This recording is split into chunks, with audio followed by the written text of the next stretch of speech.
How many of these fighters from the so-called Islamic State are trained to come to Europe? With each new attack, that question becomes ever more pertinent. According to experts and intelligence officials from Europe and Iraq, there are at least 400. Among them was Brahim El Bakraoui, one of the suicide bombers at Brussels airport. Suspected to be a jihadist, he was arrested in Turkey in June 2015 and deported to Europe. We reported the deportation to the Belgian authorities on July the 14th with a deportation notice. A notice which, according to this analyst, has often been issued by Turkey. The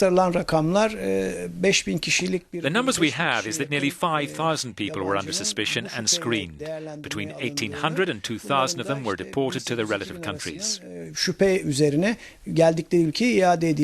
that has not affected the result.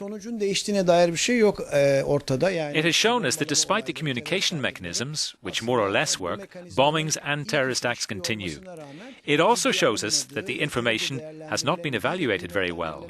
The man was in fact deported to the Netherlands, not to Belgium.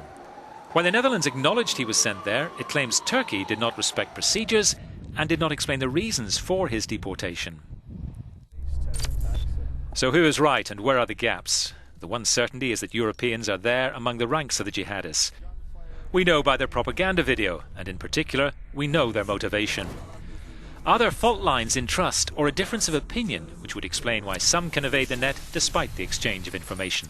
There is a great gap between the Turkish definition of terrorism and the European definition. Because of that, we should accept that when Turkey deports people to Europe, saying they are potential terrorists, we should accept that the European countries may make a different decision about them. We understand they don't have the same language on the issue, and neither do they share common ground.